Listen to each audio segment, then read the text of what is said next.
Hi guys!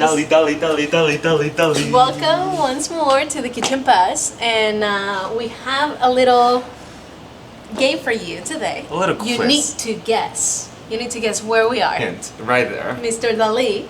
So, where are we?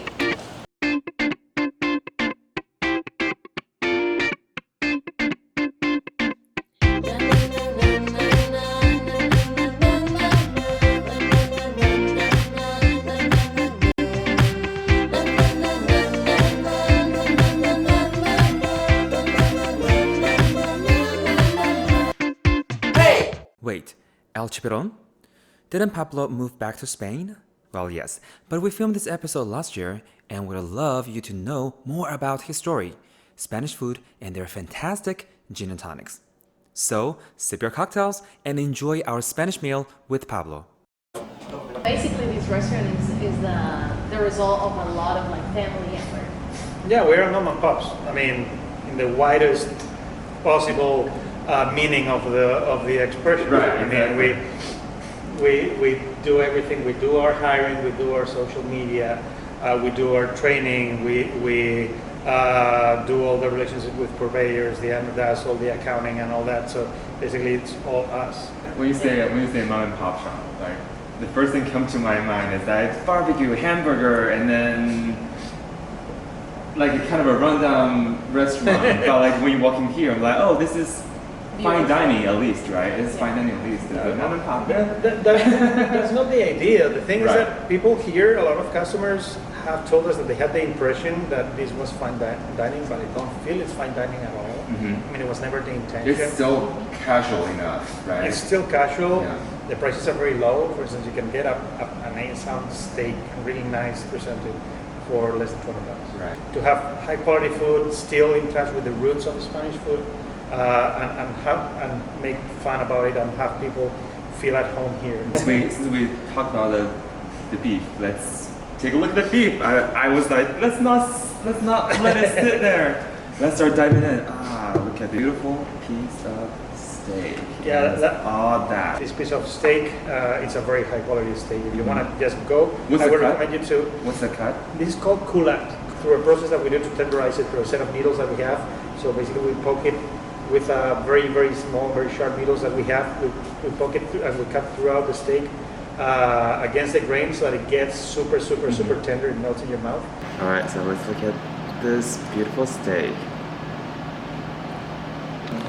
And it is quite tender. It's really tender. I'm using essentially a butter knife. Yeah. Normally, the idea is we give it a good sear on the outside so that you develop that caramelization and flavor, but the center is still raw.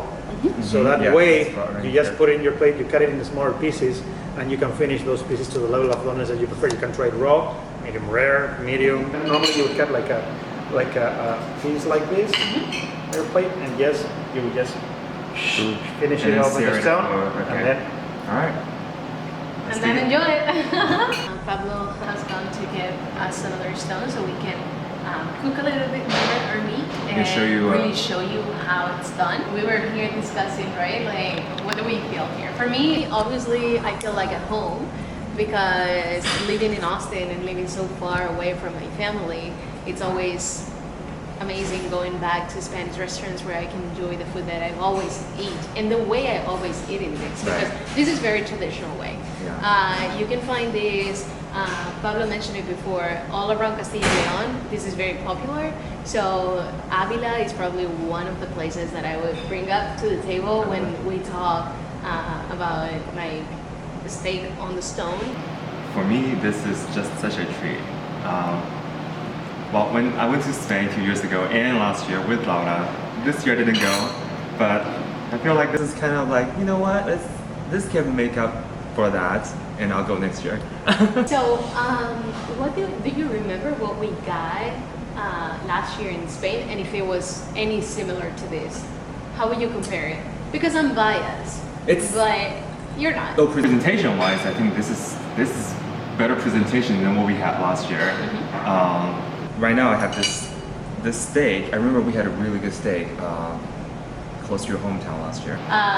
Yeah, it was in La Alberca, on our way to La Alberca, which is a very mountainy place. Oh, beautiful. Alrighty. Well, so this stone is hot. It's at 500 degrees. 500 degrees. So be careful. Fahrenheit. Go You for just it. cut the piece, Ooh. and you can hear that drizzling as well. Look at this. Let's see a little bit more. Nice. What's the idea of having the beef salt? So basically, it's a security measure. Normally, when you have a hot stone, you have like a stand or something where you can hold it safely. We use beet for other preparations that we do. So we use the scraps. We blend them with the salt, so it gets that pink color. Oh, nice. That's really kosher salt, regular kosher salt. salt. Yeah. And then with the heat of the stone, if I move it, you'll see that it kind of like cooked the salt. A little bit. Yeah. So it Oh, wow. generates a layer there where you can actually leave the stone and it won't move around unless you try to do this silly stuff that you see. But Where do you get your inspiration to prepare all the dishes? Everything is so colorful. yeah, we're just trying to come up with ideas of presenting very old-fashioned dishes in a way that's more appealing. So if you see, for instance, the color of the restaurant, it's a very neutral color palette. So the idea is for it to be like a canvas, and also on the tables, everything is a very neutral color palette, Very so that the clean. colors of the food really pop. So that's the idea. It needs to catch the eye. You don't only eat with your mouth, but also with your smell, your eyes, Absolutely. your ears. Every single sense. Mhm. Awesome. Well, I'm gonna go for it. Okay. What prompted you to come here, I guess? Chance, actually. I mean, well, my wife is from Mexico. I'm from Spain. When we met, I was opening a restaurant in Madrid with a partner. We were basically almost 6,000 miles apart from each other. She was being transferred here to Texas. So we decided to come over here. We took a tour around Texas, and Austin was the city that we liked the most, so that's why we ended up here. That's really cool. So it's like, oh, we love each other and we need to find a way to get together. Yeah, it's the classic boy-girl story, but yeah, love first. Love first. Yeah, you got into many different projects, big projects at the same time. Yeah. How is that? How did you transition from like, well, I live comfortably, I presume, in Spain, I'm about to open my restaurant, to, okay, now I'm gonna move to Texas, I'm gonna open up a restaurant. At the same time that I'm really actually opening up the restaurant, I'm gonna have a baby. Like, you guys went all in, which is amazing. I think it's fantastic. But how is that? I mean, it was basically adapting to what's happening. I mean, I love my wife, and I couldn't just let her go and be the rest of my life just figure it out what would that relationship would have been like if I would have been all in. So I went all in, and it was, given the crisis in Spain and all that, it was easier for me to come over here because as a cook you can cook everywhere. People can see. Exactly. Right? So we took the lead. We came over here. We started the restaurant process. As you know, we had a lot of problems with the opening, with the build out, and during that process, we had already planned to have a kid after the restaurant was open, and after everything was set. But with all the problems that we had, so much stuff was happening that also Amelia happened. I mean, it wasn't like super planned, so it just happened. So we basically ended up with opening a restaurant and having a kid at the same time, which was completely and absolutely crazy, and still is. But I mean, we're surviving so far. Well, Yeah. we call it double happiness in Chinese. Yeah, We have the happiness. We have a character for that. Yeah. Double happiness. we have double happiness and double stress underneath. And double work. Double. Well, let's have some more. Let's not let this piece of stone go cold or that. Have you owned a restaurant before in Spain or? I was about to. Okay. I was about to. I've managed other people's restaurants and groups of restaurants, so I've managed like 4 or 5 restaurants at the same time. Okay. As an executive chef and also food and beverage director. So I mean, I've worked the ladder all the way from line cook, chef de partie, sous chef, chef, the cuisine, executive chef. So I mean, the next step was to have my own place, and I was about to do it in Madrid when Diana appeared in my life. So the first one that I've had is here in the U.S. You have not gone through like formal training in like a chef school? Oh, yeah. Oh, you have? Okay. Yeah, I mean, I started working in restaurant pretty young in order to, I mean, basically make it back on the side while I was studying. But I studied dentistry in college. Oh, really? Yeah, but it wasn't what I really wanted, so I dropped out on the last year, and I enrolled in the Culinary Arts School. So, and after that, I offered myself to work for free for really high-end restaurants in Spain, like Michelin star restaurants and all that, so that I could learn from the best. Right. And For how long? I offered myself to work for free for about 4 years. 4 Wow. years? Yeah. Are you one of those crazy cooks, chefs? Basically, you know, everyday life is work, To the kitchen, and then you just create. close, and then you go back home and then sleep and then repeat and don't take vacation. Every chef or executive chef or restaurant owner in the world has that life. Right. There's no other way There's no around other way that. around. Laura knows that. All the people from other restaurants, this is just your life. There's no other thing besides this. So Yeah. I mean, today I arrived here at 8 a.m. I'm gonna be out of here probably by 12 or 1 a.m. And I'm just gonna go home, have a little chat with my wife, go to sleep, and come back here. And that's basically my life. So yeah, having a restaurant is basically devoting your life to it. Right. There's no other way around it. After a while, when you have like a set team that has been with you for long enough, then you can step back a little bit and get some of your life back for you to enjoy. But that takes a while. It's a process. And how is that? Because I've worked in a restaurant that like basically you just have to build another family. You have to build customs and you have to build that culture into the restaurant. And so you build that trust where you can step back a little bit as a chef or owner and let them fly a little bit. Exactly. I mean, basically you have to try to find the first thing for me is the attitude, because this industry demands a lot of sacrifices out of people. So you need to have the people with you that has the right mindset, and that they're not only good people, but they also can handle stress, have a sense of community, care about the people working around them, so that they're going to lend a hand when they need to. So it's difficult to find that kind of people, and also in this industry there's a lot of turnover. But the idea is to find those people, take good care of them, and bring them in, and they end up being family because you spend with them, I mean, 12 hours a day basically. So in a very close and stressful environment, so they end up in your family. So yeah, that's actually the best part of it, the camaraderie and the family sense that you develop over time with people you work with. For us, it's just about taking care of other people who works for us, and when you do that, they do the same for you. Yeah. So that's the only way it can work. About, you know, like here you do traditional food, but with a modern presentation and your spin on it. This is something that I want to dive into right now because I love pulpo. I love octopus. I'm gonna go for it, and you can Don't be shy. you can tell us all about it. What this is, how it's cooked, and all that. Yeah, so again, this is a very, very, very classic Spanish dish. It's very, very straightforward. It comes from Galicia region that is very famous for their seafood, Which is in the north, right? Northwestern Spain, right on top of Portugal. Thank you. So the classic dish is just boiled potatoes and boiled octopus. They just put the octopus on top of the potato with a little bit of good quality olive oil, paprika, and sea salt, and that's it.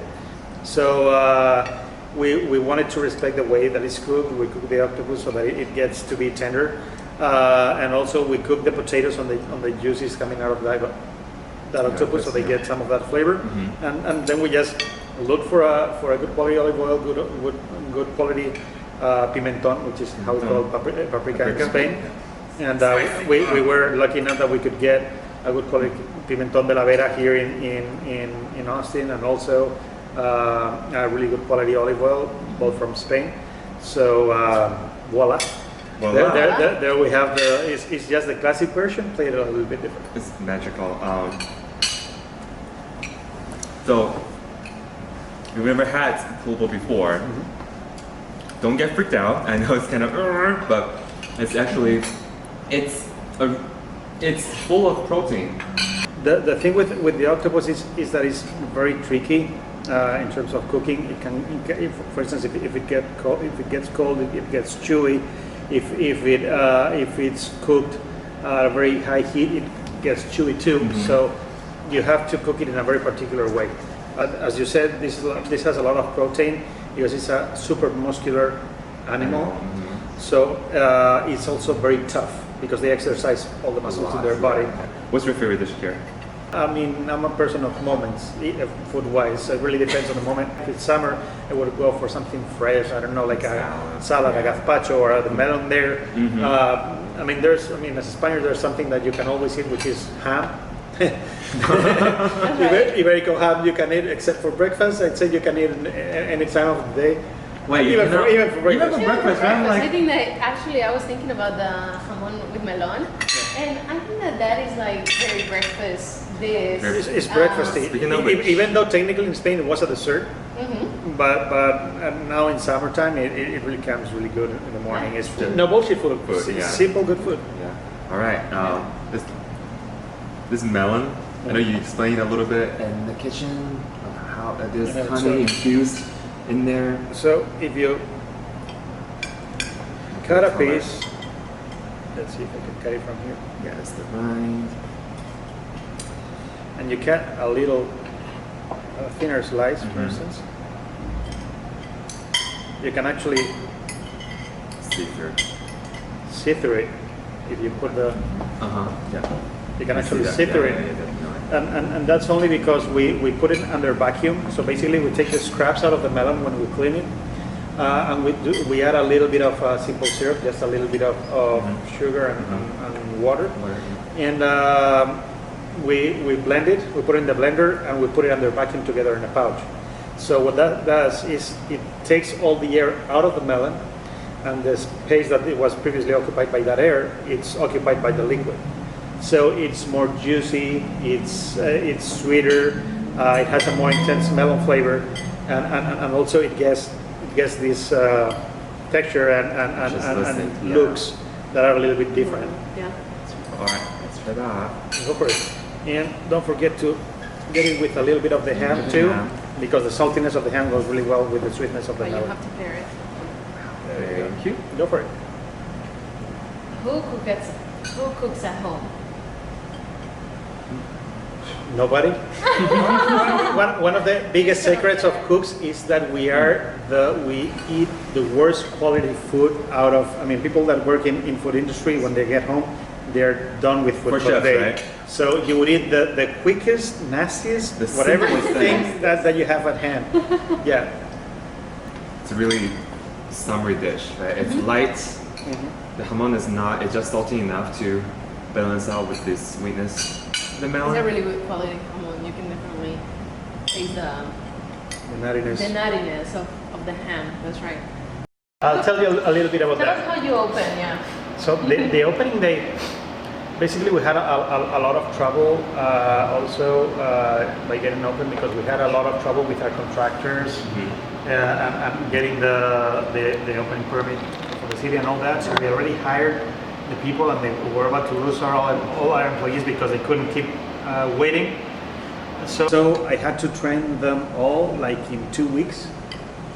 Back of the house staff, front of the house staff, bartenders, everything on my own. And also half of our purveyors let us down during the opening week.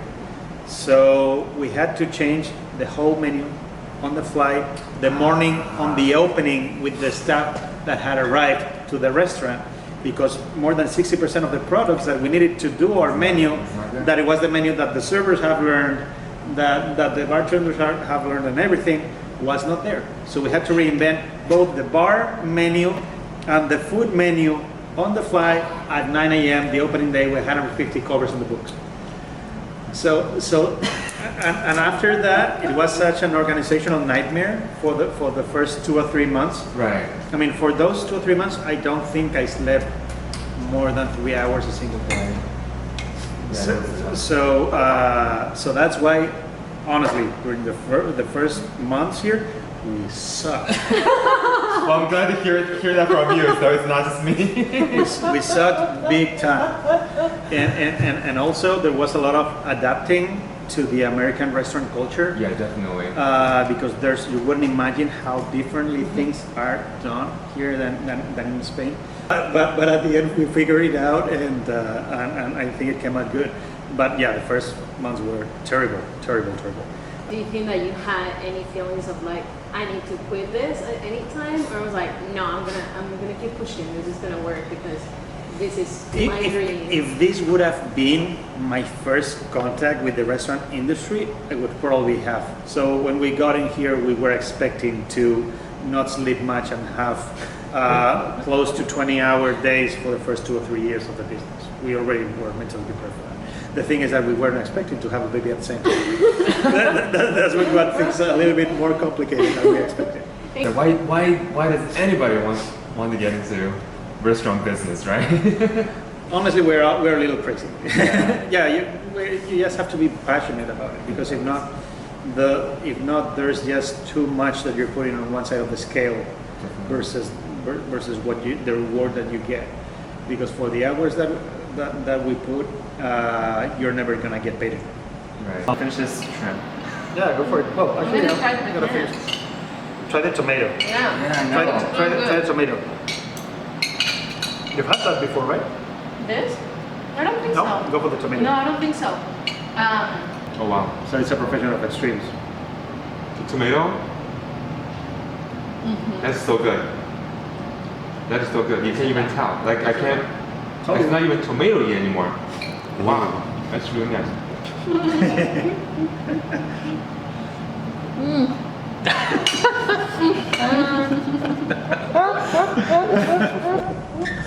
Perfect. It was exactly what I was looking for. Very natural. It's almost Oh, excuse me. it was almost like a plum, a really subtle sweetness. It's really meaty. It's not. You don't taste the acidity of a tomato usually would taste. It's almost like meaty. It's like a plum and very juicy. Beautiful. This is the very It's best beautiful. for summer. Perfect. This is, you just get home and this is like a tomato soup kind of thing. And So smooth. so good. That's really good. That's really smooth. Really good. One of my last questions I have is, if someone comes to you today and tells you, I want to open up a restaurant, what is what you would tell them? Don't do it. Don't do it, you're crazy. If they haven't worked in the restaurant business before, I would tell them go work in a restaurant for a year and then come back and let's talk again. Okay. That's a good. That'd be the first thing. For instance, out of my culinary arts school class, I'd say that 95% are not in working in the restaurant business at all There you go. by now. And what I mean is that it's such a demanding industry, and you sacrifice so many things in order to do this, that most of the people, unless you're really truly passionate about it, for most of the people it's just not going to be worth it. So I mean, that's the first thing, that you really have to be very true to yourself and be honest to yourself, and see if you're really willing to put the effort and the time and the sacrifices required to do this. And if you're not, don't even touch it. Don't even get close to this business, because it's going to be horrible for you and for the industry. So you really have to be very thoughtful about what you're getting into when you get into this business. Well, All right. Spending the time thank you with for us. spending time with us. No, and thank for you us guys. so early in the morning.